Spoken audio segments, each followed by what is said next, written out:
பிதா, குமாரன், பரிசுத்த ஆவியானவருக்கு மகிமை உண்டாவதாக.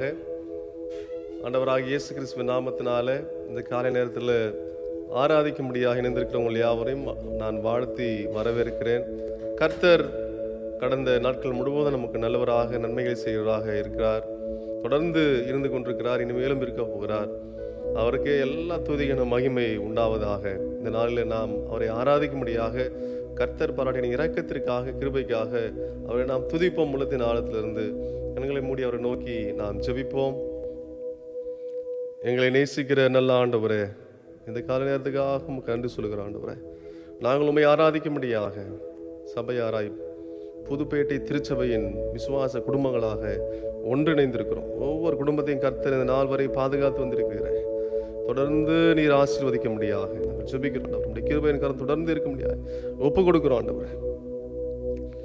இந்த காலை நேரத்தில் நாங்கள் உண்மை துதிப்பதற்கு எங்களை ஆயத்தப்படுத்தும். எங்கள் குறை குற்றங்களை எல்லாம் கர்த்தர் மன்னிக்க முடியாக ரத்தத்தினால எங்களை கழுவும்படியாய் ஜெபிக்கிறோம்ப்பா. இயேசு கிறிஸ்துவின் ரத்தம் சகல பாவங்களை நீக்கி நம்மை சுத்திகரிக்கும். அந்த ரத்தம் எங்களை கழுவட்டும் ஆண்டவரே. உச்சம் தலைமை உள்ள கால்வர்கள் ஒவ்வொருத்தரையும் தூய்மைப்படுத்துங்கள். நான் பரிசுத்தராக நீங்களும் பரிசுத்தராயிருங்கள் என்று சொன்னீரேன். பரிசுத்தம் இல்லாமல் தேவனை தரிசிப்பது கூடாத காரியம் என்று சொல்லி பரிசுத்தப்படுத்தும் ஆண்டவரே. தூய ஆவியானவர் ஒவ்வொருத்தரையும் நிரப்புவீராக. தனிப்பட்ட வாழ்க்கையில குடும்பமாக பரிசுத்த ஆவியானவரை ஆட்கொள்ள முடியாய், எங்களை அனல் மூட்ட முடியாய், நிரப்ப முடியாய் நாங்கள் ஒப்பு கொடுக்கிறோம். நாங்கள் ஜெபிக்கிறோம் ஆண்டவரே. நீரே மகிமைப்படுவீராக, நீரே மகிமைப்படுவீராக. நாங்கள் தனித்தனியாக வீடுகளில் இருந்தாலும் உம்மை ஆராதிப்பதில் ஒரு நாளும் குறைவுள்ளவர்களாக இருக்கவே கூடாது ஆண்டவரே. தாவீது சொல்கிறது போல ஆண்டவரே, அப்பா கர்த்தரினால் எக்காலத்திலும் ஸ்தோத்திரிப்பேன், அவர் துதி எப்போதும் என் வாயில் இருக்கும் என்று சொல்கிறது போல எப்போதும் துதிக்கிற துதி என்னுடைய வாயிலில் இருக்கட்டும் ஆண்டவர். உமக்கே மகிமை உண்டாவதா, உமக்கே மகிமை உண்டாவதா. இந்த ஆராதனை நேரம் முழுவதும் எங்களோடு இடைப்படுங்கப்பா. எங்களோடு பேசும். இந்த வசனத்தை தியானிக்கும் பொழுது கர்த்தர் இடைப்படும். நீரே மகிமைப்படும். ஆண்டவராக இயேசு கிறிஸ்துவின் நாமத்தினால் ஜெபிக்கிறோம் எங்கள் ஜீவனுடைய நல்ல பிதாவே, ஆமென், ஆமென். ஆண்டவரை நாம் துதிப்போம், நன்றியால் பாடிடுவோம். இந்த பாடலை நாம் யாரும் சேர்ந்து பாடுவோம்.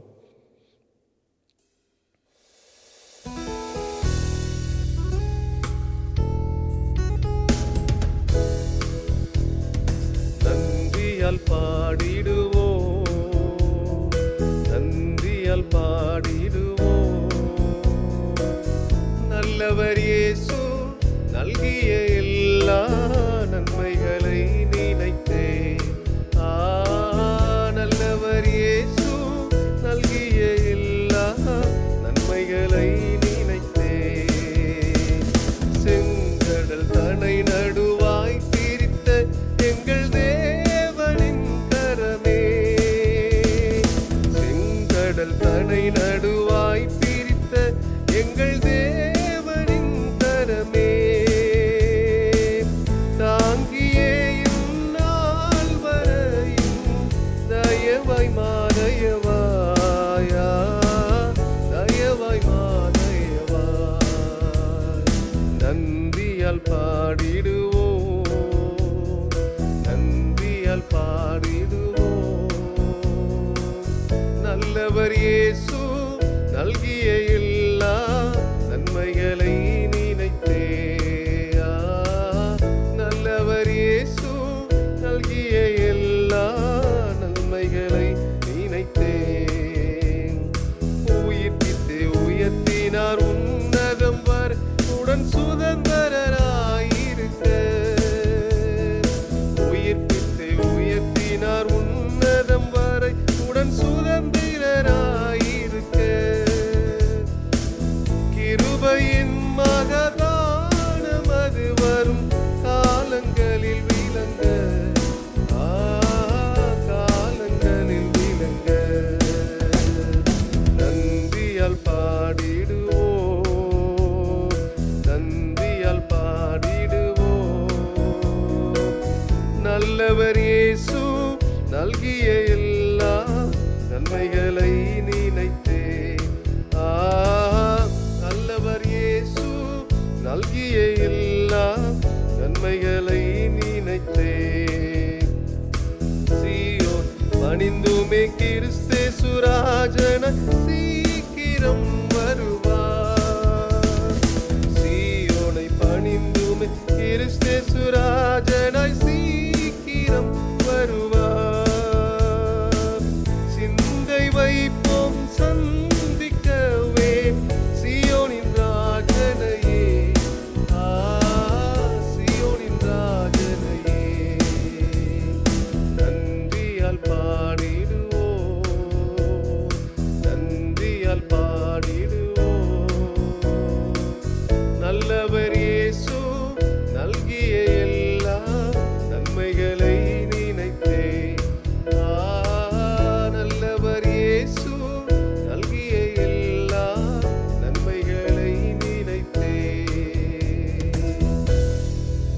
ஆண்டவராகிய இயேசு கிறிஸ்து நம்முடைய வாழ்க்கையில் கொடுத்திருக்கிற எல்லா நன்மைகளுக்காக அவருக்கு மகிமை உண்டாவதாக. கர்த்தர் ஒவ்வொரு குடும்பத்தையும் பாதுகாத்தார். ஆண்டவரை நான் துதிக்கிறேன். தொடர்ந்து கர்த்தருடைய கிருபை ஒவ்வொரு குடும்பத்தையும் மூடிக்கொள்வதாக. எல்லா குடும்பத்தின் தேவைகள் சந்திக்கப்படுவதாக. ஒருவரை ஒருவர் ஜெபத்தில் நாம் தாங்க வேண்டும். அநேகர் அப்படி ஜெபித்துக் கொண்டிருக்கிறீர்கள். உங்களில் சிலர் பொருளாதார உதவிகளையும் மற்ற குடும்பங்களுக்கு செய்து கொண்டிருக்கிறதை நான் அறிந்திருக்கிறேன். கர்த்தர் உங்களை ஆசீர்வதிப்பாராக. தொடர்ந்து அப்படி செய்யுங்கள். நானும் உங்களுக்காக ஜெபித்துக் கொண்டிருக்கிறேன். ஒருவர் ஜெபிப்போம். கருத்துக்களை, அன்பை பரிமாறிக்கொள்வோம். தொலைபேசிகள் மூலமாக தொடர்பு கொள்வோம். நீங்கள் அப்படிப்பட்ட காரியங்களை செய்து தேவ அன்பில் நிலைத்திருக்கும்படியாக உங்களை பட்சமாக கேட்டுக்கொள்கிறேன். கர்த்தர் எல்லா குடும்பத்தையும் பாதுகாத்துக் கொள்ளும்படியாக நான் ஆண்டவர் சமூகத்தில் எல்லாரையும் ஒப்பு கொடுக்கிறேன். கர்த்தர் பாதுகாத்துக் கொள்வாராக. இரத்த கோட்டைகளை மறைத்துக் கொள்வாராக. இந்த நாளிலும் விசேஷித்த செய்தியை நாம் கேட்கிறோம். மதர்ஸ் டே, தாய்மார்கள் தினமாக இன்றைக்கு இருக்கிறபடினால தாய்மார்கள் யாவருக்கும் ஆண்டவராகிய இயேசு கிறிஸ்து நாமத்தினால மதர்ஸ் டே வாழ்த்துக்களை நான் தெரிவித்துக் கொள்கிறேன். நம்ம மத்தியில் திரு சலோமி போதகரம்மா அவர்கள் தேவனுடைய வார்த்தையை கொண்டு வர இருக்கிறார்கள். ஜெபசிந்தியோடு கூட நாம் ஆண்டவர் சமூகத்தில் காத்திருப்போம். We greet one and all in the matchless name of our Lord and Savior Jesus Christ. உங்கள் யாவரையும் ஆண்டவராகிய இயேசு கிறிஸ்து நாமத்தினாலே நாங்கள் வாழ்த்துகிறோம். We as church pastors, we wish all the mothers and grandmothers a great Mother's Day. சபையின் ஊழியர்களாக தாய்மார்கள் உங்கள் யாவரையும் ஆண்டவராகிய இயேசு கிறிஸ்து நாமத்தினாலே மதர்ஸ் டே, தாய்மார்கள் தின வாழ்த்துக்களை நாங்கள் தெரிவித்துக் கொள்கிறோம். Let us bow down our heads and pray to Jesus. தலைகளை தாழ்த்தி ஆண்டவரை நோக்கி ஜெபிக்கலாம். Loving and gracious Lord, we want to thank you, Lord, for you have given unto us this day to celebrate Mother's Day in our lives. இந்த நாளை தாய்மார்கள் தினமாக கொண்டாடும்படியாக எங்கள் வாழ்க்கையில் கொடுத்த கிருபைக்காக உமக்கு நன்றி சொல்கிறோம் ஆண்டவரே. Even though we cannot come together in a church, we as in our own places, we worship together in your name. நாங்கள் சபைக்கு வர முடியாவிட்டாலும் எங்களுடைய சொந்த இடங்களில் இருக்கிற இடங்களிலே நாமத்தை மகிமைப்படுத்தும்படியாக ஆராதிக்கும்படியாக கொடுத்த கிருபைக்காக நன்றி சொல்கிறோம். We want to thank you, Lord, as we listen to your words. We pray, oh God, that you will open our hearts and our minds so that we will be able to hear your voice. உம்முடைய வார்த்தையை நாங்கள் கேட்கும் பொழுது கர்த்தர் எங்களுடைய சிந்தையும் செவியையும் திறக்கும்படியாக, உம்முடைய வார்த்தையை நாங்கள் கேட்டு அதை உணர்ந்து கொள்ளும்படியாக உம்முடைய கிருபையை தரும்படியாய் ஜெபிக்கிறோம். In Jesus' name we pray. ஆண்டவராகிய இயேசு கிறிஸ்து நாமத்தினாலே நாங்கள் ஜெபிக்கிறோம் நல்ல பிதாவே, ஆமென். Mother's Day is a beautiful time to remember and celebrate our mothers. இந்த நாள் எதற்காக கொடுக்கப்பட்டிருக்கிறது? நம்முடைய தாய்மார்களை நாம் கொண்டாடும்படியாக, அவர்கள் நினைத்து நன்றி சொல்லும்படியாக, ஆண்டவரை துதிக்கும்படியாக கொடுக்கப்பட்ட ஒரு நாளாக இருக்கிறது. Mothers who have given birth, mothers who have nurtured us, as well as mothers who have spread the love of Christ into our lives. நம்முடைய வாழ்க்கையில தாய்மார்களுடைய பங்கு முக்கியமான பங்கா இருக்கிறது. அவர்கள் நம்மை பெற்றெடுத்து நம்மை போஷித்து நமக்கு ஆண்டவரை கற்றுக் கொடுத்து வளர்க்கிறவர்களாக இருக்கிறார்கள். Those who have not wished their mothers happy Mother's Day, please wish a mother, wishing them to be happy, wishing them happy Mother's Day. இதை கேட்டுக்கொண்டிருக்கிற உங்களில் யாராவது உங்களுடைய தாயாரை அழைத்து நீங்கள் இந்த நாளில் தாய்மார் தின வாழ்த்துக்களை தெரிவிக்காமல் இருந்தால் தயவு செய்து நீங்கள் அதை செய்யும்படியாக, அவர்களை சந்தோஷப்படுத்தும்படியாக நான் உங்களை பட்சமாய் கேட்டுக்கொள்கிறேன். Today is a day to lift them up and honor them for their motherhood. இன்றைக்கு அவர்களுடைய தாய்மார்களுடைய நாளாக இருக்கிறது. அவர்களை சந்தோஷப்படுத்த இந்த உலகம் தெரிந்து கொண்ட ஒரு நாளாக இருக்கிறது. Today is a day of joy. இது சந்தோஷத்துக்குரிய ஒரு நாளாக இருக்கிறது. Today is a day of celebration. இன்றைக்கு நாம் கொண்டாட வேண்டிய ஒரு நாளாக இருக்கிறது. Our mothers need our encouragement to play as their spiritual mother in our lives. நம்முடைய வாழ்க்கையில பெரும் பங்கு ஆற்றிக் கொண்டிருக்கிற தாயார்களை நாம் உற்சாகப்படுத்த வேண்டியது. அவர்கள் செய்த எல்லா நற்கிரியைகளுக்காக, நம்முடைய வாழ்க்கைக்கு நேராக அவர்கள் கொடுத்த எல்லா பங்குகளுக்காக அவர்களுக்கு நன்றி சொல்ல வேண்டியது, உற்சாகப்படுத்த வேண்டியது நம்முடைய கடமையாக இருக்கிறது. Why we need to honor our mothers as children? நம்முடைய தாய்களுக்கு பிள்ளைகளாக நாம் ஏன் நம்முடைய தாயாரை கனப்படுத்த வேண்டும், அவர்களுக்கு மரியாதை செய்ய வேண்டும்? Let us see from the Bible, which we found in Exodus chapter 20, there we found 10 commandments which are Yahweh has given unto us. யாத்திராகும் 20ஆம் அதிகாரத்தில் வாசிக்கும் பொழுது அதற்கான பதிலை நாம் காண்கிறோம். அங்கே யாவே ஆண்டவர் தன்னுடைய பிள்ளைகளுக்கு கொடுத்த கட்டளைகளை கற்பனைகளை வாசிக்கிறோம். Let us look briefly these 10 commandments which are very important in our lives. இந்த நம்முடைய வாழ்க்கையில முக்கியமான ஒரு பகுதியாக இருக்கிற இந்த வேத பகுதியில் 10 கற்பனைகளை ஆண்டவர் கொடுத்திருக்கிறார். அவைகளை சுருக்கமாக நாம் தியானிப்போம். You shall have no gods before me. ஏனென்று உங்களுக்கு வேற தெய்வம் உண்டாயிருக்க வேண்டாம். You shall not make idols. யாதொரு விக்கிரகத்தையும் உண்டாக்க வேண்டாம் என்று சொல்லி ஆண்டவர் சொல்லியிருக்கிறார். You shall not take the name of the Lord your God in vain. உன் தேவனாகிய கர்த்தருடைய நாமத்தை வீணிலே வழங்காதிருப்பாயாக என்று ஆண்டவர் சொல்லியிருக்கிறார். Remember the Sabbath day to keep it holy. பரிசுத்த நாளை ஓய்வு நாளை பரிசுத்தமாய் ஆசாரிப்பாயாக என்று சொல்லியிருக்கிறார். The fifth one is honor your father and your mother. உன் தாயும் உன் தகப்பனையும் கனம் பண்ணுவாயாக என்று சொல்லியிருக்கிறார். In these 10 commandments, first 4 commandments are our duties towards our God. இந்த 10 கற்பனைகளிலே கட்டளைகளிலே முதல் 4 கட்டளைகள் நாம் ஆண்டவருக்கு செய்ய வேண்டிய கீழ்ப்படிந்து செய்ய வேண்டிய காரியங்களை குறித்து பேசுகிறது. But the fifth one is very very important. 5வது கற்பனை மிக முக்கியமான ஒரு கற்பனை. It says that honor your father and your mother. உன் தாயும் உன் தகப்பனையும் கனம் பண்ணுவாயாக என்று சொல்லி அது சொல்லுகிறது. And the last 5 follows dons. 5 dons follows that we should do or we should not do towards our society, our community. 6ஆம் கற்பனையிலிருந்து 10 வரை நம்முடைய சமுதாயத்துடன் தொடர்புடைய சமுதாயத்தில் நாம் எதை செய்ய வேண்டும் எதை செய்யக்கூடாது என்பதை போதிக்கிற கற்பனையாக இருக்கிறது. In this we are going to see the 5th commandment, that is to honor our mother especially. இங்கே 5வது கற்பனையை தான் நாம் தியானிக்க போகிறோம். தாயும் தகப்பனையும் கனம் பண்ண, விசேஷமாக தாயை குறித்து நாம் தியானிக்க போகிறோம். This is the first commandment with blessing, with promise, I mean. இதுதான் இந்த கட்டளை தான் இந்த கற்பனை தான் வேதத்தில் காணப்படுகிற கட்டளையோடு கூட சேர்ந்து ஆசீர்வாதத்தையும் கொண்டு வருகிற முதலாவது வாக்குத்தத்தத்தையும் கொண்டு வருகிற முதலாவது கட்டளையாக இருக்கிறது, கற்பனையாக இருக்கிறது. Especially when we see in Deuteronomy chapter 5 verse 16 it says, honor your father and your mother as Yahweh your God has commanded you, that your days may be prolonged and that it may go well with you. உபாகமம் 5ஆம் அதிகாரம் 16ஆம் வசனத்தில் வாசிக்கிறோம். உன் தேவனாகிய கர்த்தர் உனக்கு கொடுக்கிற தேசத்திலே உன் நாட்கள் நீடித்திருப்பதற்கும் நீ நன்றாயிருப்பதற்கும் உன் தேவனாகிய கர்த்தர் உனக்கு கட்டளையிட்டபடியே உன் தகப்பனையும் உன் தாயையும் கனம் பண்ணுவாயாக.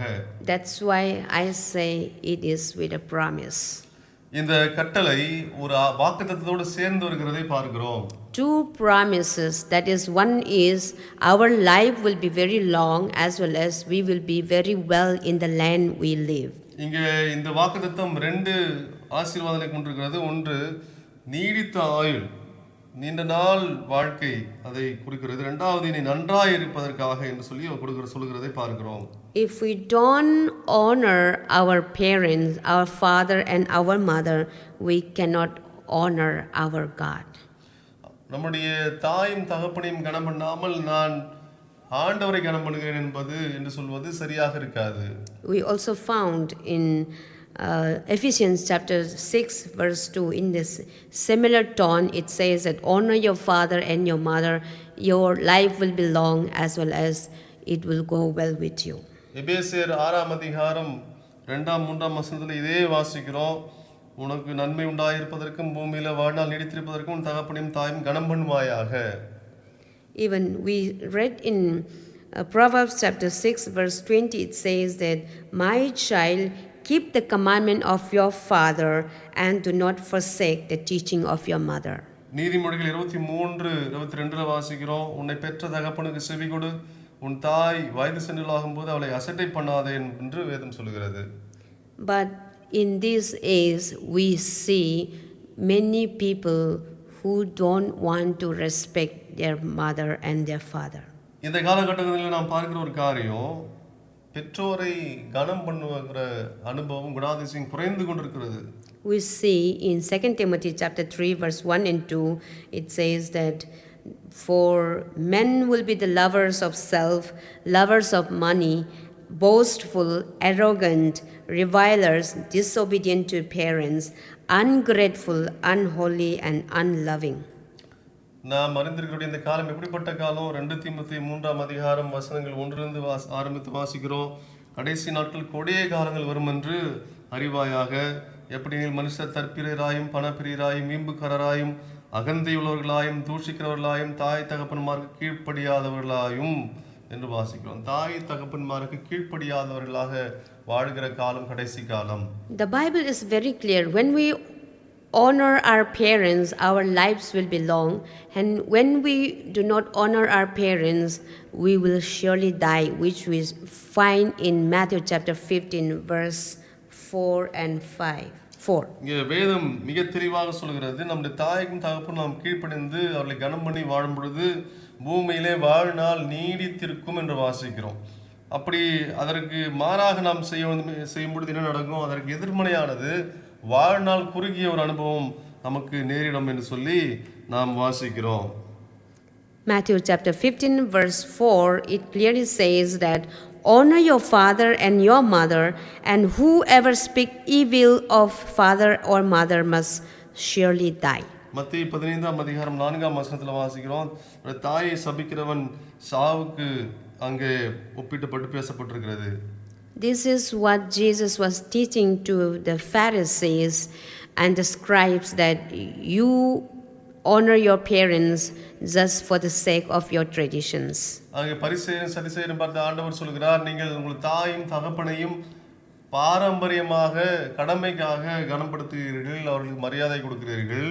That's why Jesus was rebuking them, that you hypocrites, you honor your these people honors me with their lips, but their hearts are far from me, which we find in the same chapter of verse 8. அங்கே வாசிக்கும்போது ஆண்டவர் சொல்கிறார், நீங்கள் மாயக்காரர், உங்களுடைய வாயினால மட்டும்தான் ஆண்டவருக்கும் கூட ஆராதனை செய்தீர்கள், நீங்கள் ஆண்டவருக்கு தூரமாக இருக்கிறீர்கள் என்று சொல்கிறதை பார்க்கிறோம். That's why we need to honor our parents, especially at this day. Let us remember to honor our mothers who have shed their sweats to bring them up in this beautiful manner. ஆகவே நம்முடைய தாய் தகப்பன்மாரை நாம் கனம் பண்ண வேண்டும். விசேஷமாக நம்முடைய தாய்மாரை நாம் கனம் பண்ண வேண்டும். அதோட வேர்வை சிந்தி உழைத்து பல காரியங்களை செய்து நம்முடைய பிள்ளைகளை மேலே கொண்டு வருகிற அவர்களை நாம் நினைத்து ஆண்டவருக்கு நன்றி சொல்ல வேண்டும். Let us also see one more thing why we need to respect our mother. Mothers are the transmitters of Christ's faith into our lives. இன்னொரு முக்கியமான காரியம் வேதத்தில் காணப்படுகிறது தாயாரை குறித்து. இது என்னதென்று சொன்னால், தன்னுடைய விசுவாசத்தை தன்னுடைய பிள்ளைகளுக்கு கடத்துகிற கொடுக்கிற ஒரு சோர்ஸாக தாயார்கள் இருக்கிறதை பார்க்கிறோம். ஒரு பெட்டகமாக விசுவாசத்தை கடத்தி கொடுக்கிற ஒரு மூலாதார பொருளாக தாய்மார்கள் இருக்கிறார்கள். Here, let us remember the teaching of Apostle to Timothy that says that, which we found in 2 Timothy chapter 1 verse 5. It says that I am reminded of your sincere faith, a faith that dwelt first in your grandmother Lois and your mother Eunice, and now I am sure dwells in you as well. இங்கே 2 தீமோத்தேயு 1:5ஆம் வசனத்தில் வாசிக்கிறோம், பவுல் அப்போஸ்தலன் தீமோத்தேயுக்கு எழுதும் பொழுது, அந்த விசுவாசம் முந்தி உன் பாட்டியாக லோவிசாலுக்குள்ளும் உன் தாயாகி ஐனிக்கையாளுக்குள்ளும் நிலைத்திருந்தது, அது உனக்குள்ளும் நிலைத்திருக்கிறது என்று நிச்சயித்திருக்கிறேன் என்று எழுதுகிறார். Timothy was very close friend of Paul. That's why Paul says, if we read in 1 Timothy chapter 1 verse 2 as well as 2 Timothy chapter 1 verse 2, it says that my loyal child, otherwise my beloved child. தீமோத்தேயு பவுலுக்கு நெருக்கமான பிரியமான ஒரு குமாரனாக இருக்கிறார். ஆகையால் தான் பவுல் தீமோத்தேயுவை எனக்கு நெருக்கமான அன்புக்குரிய சகோதரன் என்று சொல்லி எழுதுகிறதை பார்க்கிறோம். Timothy's grandmother and Timothy's mother, they were Jews.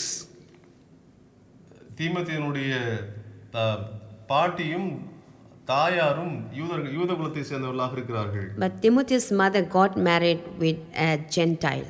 ஆனால் தீமோத்தேயுனுடைய தாயாரோ ஒரு வேறு ஒரு குலத்தை சேர்ந்த விசுவாசத்தை சேர்ந்த ஒரு கணவரை ஒரு ஆணை திருமணம் செய்து கொள்கிறாள். We do not know how good Timothy's father was, but we do know that Timothy's mother and grandmother were a good follower of Christ. தீமோத்தேயுடைய தந்தையாருடைய குணாதிசயத்தை பற்றி நமக்கு தெரியாது. அவர் நல்லவரா கெட்டவரா எப்படிப்பட்டவர் என்பது தெரியாது. ஆனால் தீமோத்தேயுடைய தாயாரை பற்றி நாம் நன்றாக அறிந்திருக்கிறோம். அவர்கள் விசுவாசத்தில் வளர்ந்த ஒரு தாயாராக இருந்தார்கள்.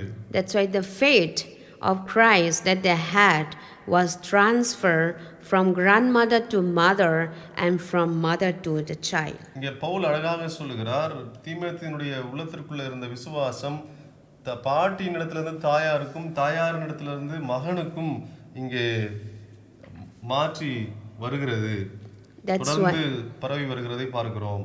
That's why even when I see in our church, when I see in our society, many families, I have seen mothers have transmitted, otherwise pass on their faith to their child. நம்முடைய சமுதாயத்தில் நாம் பார்க்கிறோம், தாயார் வல்லமையுள்ள ஜெப வீராங்கனையாக விசுவாசத்தில் நிலைத்திருக்கிறவர்களாக இருக்கும் பொழுது அவருடைய விசுவாசம் நம்பிக்கை அவருடைய பிள்ளைகளுக்கு தொடர்கிறதை பற்றி பரவுகிறதை நாம் காண்கிறோம். Mother's influence is very, very important to the children. எந்த ஒரு பிள்ளைகளுடைய வாழ்க்கையிலும் தாயாரினுடைய காரியங்கள் அவருடைய வாழ்க்கையில பெரிய பங்கை வகிக்கிறது. தாயாருடைய விசுவாசம், தாயாருடைய ஜெபம் எந்த பிள்ளைகளுடைய வாழ்க்கையிலும் பெரும் பங்கை வகிக்கிறதை பார்க்கிறோம். That's why we need to respect our mothers. அதனால தாயாரை கனப்படுத்த வேண்டியது, அவருடைய பங்கு பெரியது என்பதை நம்பி அவர்கள் நன்றி சொல்ல வேண்டியது முக்கியமான காரியமாக இருக்கிறது. Let us also quickly turn to Romans chapter 16 verse 13.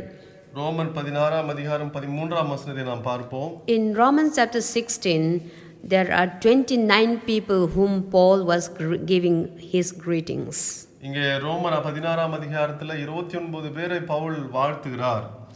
Among these 29 people there was a man called Rufus.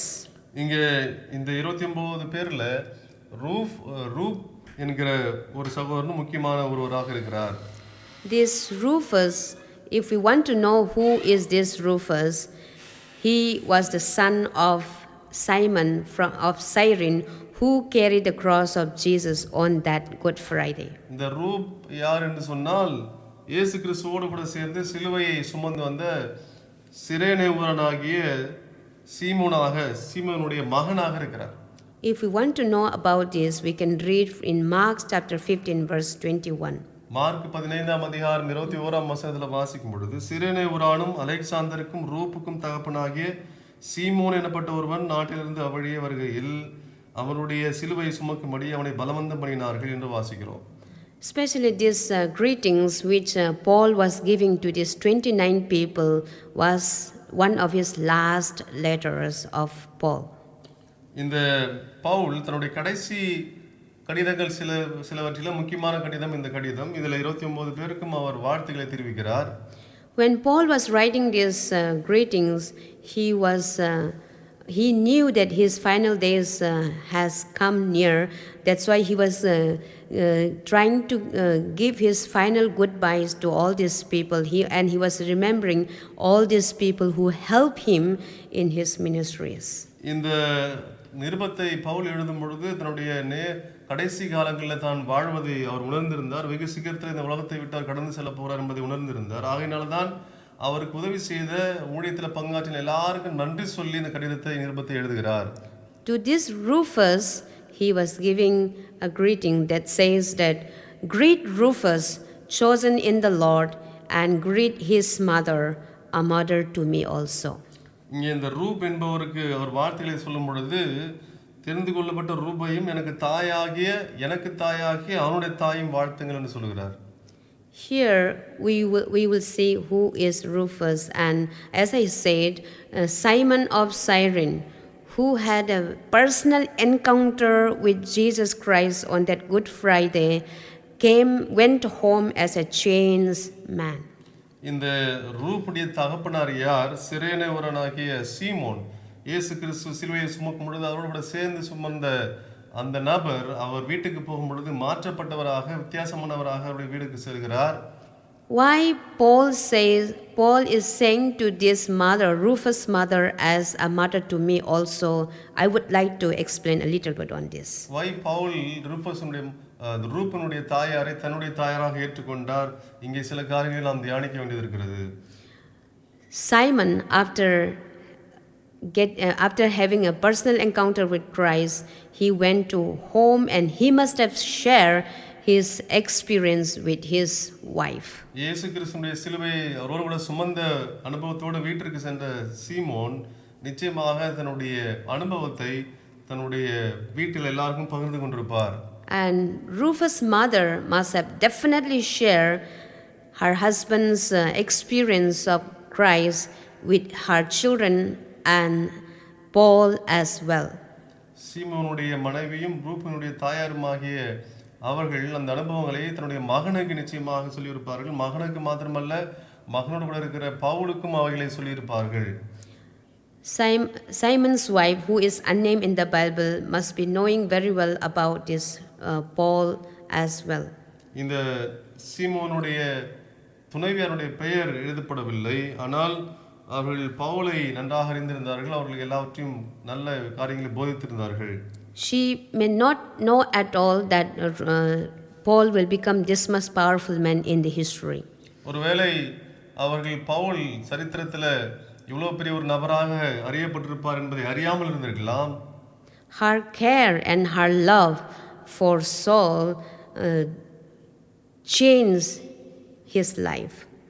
ஆனால் அந்த தாயாரினுடைய போதனை, அவருடைய கரிசனை பவுலுடைய வாழ்க்கையில பெரிய ஒரு தாக்கத்தை ஏற்படுத்தினது. We know very well about Paul's conversion. How did he convert to become the Christ? He was a persecutor of the church, but he became a wonderful missionary who penned down 13 letters that we have in our Bible. Pavul எப்படிப்பட்டவர் என்பது நமக்கு தெரியும். ஆண்டவர் விரோதமாக சபை மக்களை துன்பப்படுத்துகிற ஒரு மனிதனாக இருந்தார். ஆனால் இயேசு கிறிஸ்துவினால் தொடப்பட்டவராக ரட்சிக்கப்பட்டு வேதத்தில் காணப்படுகிற 13 நிருபங்களை எழுதின மனிதனாக இருக்கிறார். And Rufus' mother is a very lucky woman to be called my mother also by Paul. இப்பேற்பட்ட ஆசீர்வதிக்கப்பட்ட ஒரு மனிதன், ஒரு ஊழியன், இந்த சீமோனுடைய மனைவியை, ரூபனுடைய தாயாரை எனக்கும் தாய் என்று சொல்லி அழைக்கும் பொழுது அவர்கள் எவ்வளவு கொடுத்து வைத்தவர்களாக, ஆசீர்வதிக்கப்பட்டவர்களாக இருக்கிறார்கள். That's why mother's influence, mother's teaching, mother's prayers are very very important in our lives. ஆகவேதான் தாயாருடைய போதனை, தாயாருடைய பங்கு, தாக்கம் நம்முடைய வாழ்க்கையில ஒரு பெரிய ஆசீர்வாதத்தை கொண்டு வருகிறது, முக்கியமானதாக இருக்கிறது. There is a real story that happened in the history of Mexico that one Mexican army man, he was not willing to receive Christ as his savior. ஒரு நடந்த சம்பவத்தை நான் உங்களோடு பகிர்ந்து கொள்ள விரும்புகிறேன். மெக்சிகோவில் என்ற இடத்துல இருந்த இராணுவத்தை சேர்ந்த ஒரு மகன் தன் தாயார் கற்றுக் கொடுக்கும் பொழுது இயேசு கிறிஸ்துவை ஏற்றுக்கொள்ள மறுத்தார் என்று பார்க்கிறோம். When he went back to for his duty, his mother gave him a watch that belongs to his father and a Bible. ஒரு நாள் வந்தது, திரும்பமாக இராணுவ பணிக்கு செல்லும் பொழுது தாயார் ஒரு நல்ல கைகடிகாரம், தகப்பனாருடைய கைகடிகாரத்தை அந்த மகனுக்கு கொடுத்து ஒரு வேதாகமத்தையும் கையில் கொடுத்தார். She said to him that at every 12 o'clock I'll be praying for you. அந்த தாயார் சொன்ன ஒரு காரியம், ஒவ்வொரு நாளும் 12 மணி அளவில் நான் உனக்காக ஜெபித்துக் கொண்டிருப்பேன் என்று சொன்னார். But he said that if you want to pray, you pray, I will not care. That's what he went. அந்த மகன் சொன்னார், நீங்கள் ஜெபிக்க வேண்டும் என்று சொன்னால் ஜெபித்துக் கொள்ளுங்கள், எனக்கு அதை பற்றி அக்கறை இல்லை என்று சொல்லிவிட்டு அவர் சென்று விட்டார். As he was in the army to fight with his enemies, one day the fight was very serious. அவர் ஒரு நாளும் யுத்த காலத்தில் இருக்கும் பொழுது ஒரு நாள் யுத்தம் மிக மும்முரமாக நடந்து கொண்டிருந்தது. Suddenly he remembers the words of his mother that says that every 12 o'clock I'll be praying for you. அந்த நெருக்கமான காலகட்டம் வரும் பொழுது, கடைசி நேர யுத்தம் மூர்க்கமாக இருக்கும் பொழுது அவர் திடீரென்று சொல்லி அந்த தாயார் சொன்ன நினைவு வந்தது. 12 மணி அளவில் நான் உனக்காக ஜெபித்துக் கொண்டிருப்பேன் என்று சொன்னது அவருடைய மனதில் நினைவு வந்தது. That's why he asked his commander that he needs some time in separate to pray to pray to God and as a born person, as a born army man. அந்த நேரத்தில் அவர் தன்னுடைய அதிகாரத்தில் போய் அனுமதி பெற்றுக்கொண்டு நான் சில மணி நேரங்கள் ஜெபிக்க விரும்புகிறேன், எனக்கு அனுமதி கொடுங்கள் என்று சொல்லி அனுமதி கேட்டு ஜெபிக்க ஆரம்பித்தார். Because of his mother's prayer, he became a changed man. இங்கே என்ன கற்றுக்கொள்கிறோம்? தன்னுடைய தாயாரினுடைய ஜெபத்தினால இந்த ராணுவனுடைய வாழ்க்கை மாற்றப்படுகிறது.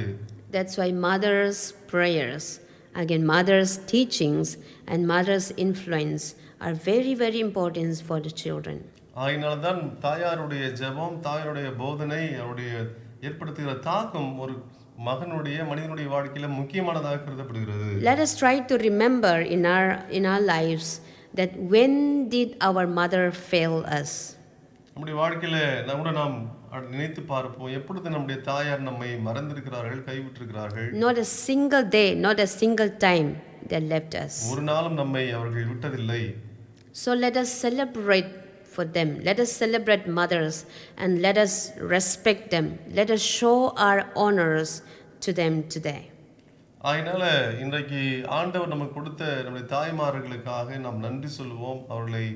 அவர்களுக்கு நாம் கனத்தை கொடுக்க வேண்டிய கடத்தை நாம் கொடுக்க கடமைப்பட்டிருக்கிறோம்.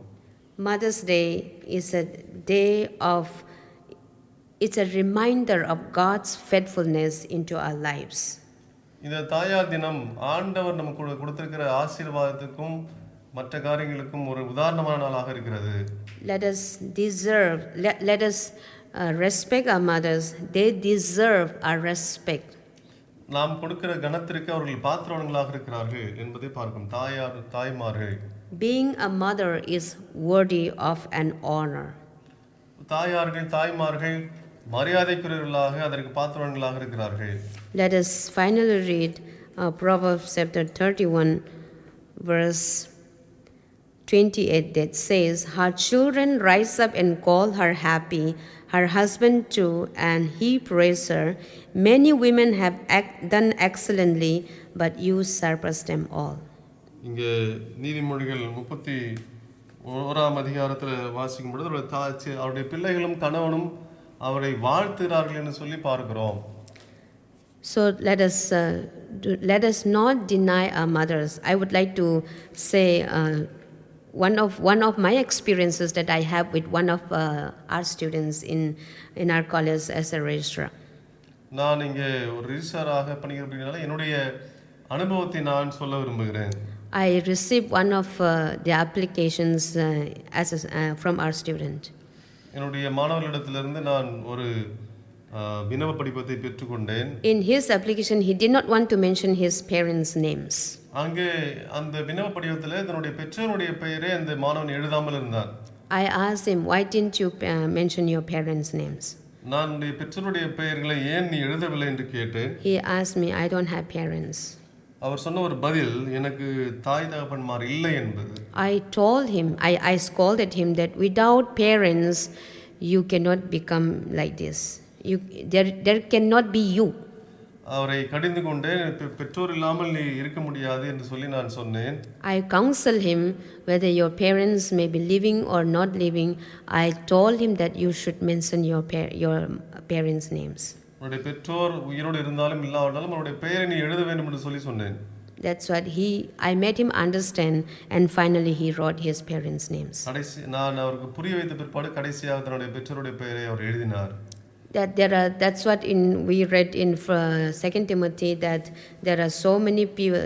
2 Timothy chapter 3 verse 1 and 2 says that there are people who are lovers of self, lovers of money, arrogant, and many others.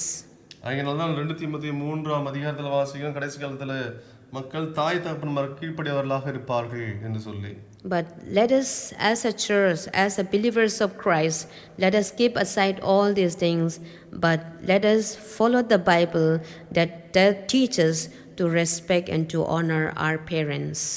மற்ற உலகபரமான காரியங்களை ஒதுக்கிவிட்டு ஆண்டவருடைய வார்த்தைக்கு நாம் செவி கொடுப்போம். அவருடைய வார்த்தை சொல்கிறது தாயும் தகப்பனையும் கனம் பண்ணுவாயாக என்று சொல்லி அதை நாம் நம்முடைய வாழ்க்கையில பின்பற்ற வேண்டும். Let us thank God for giving us such a wonderful mothers in our lives.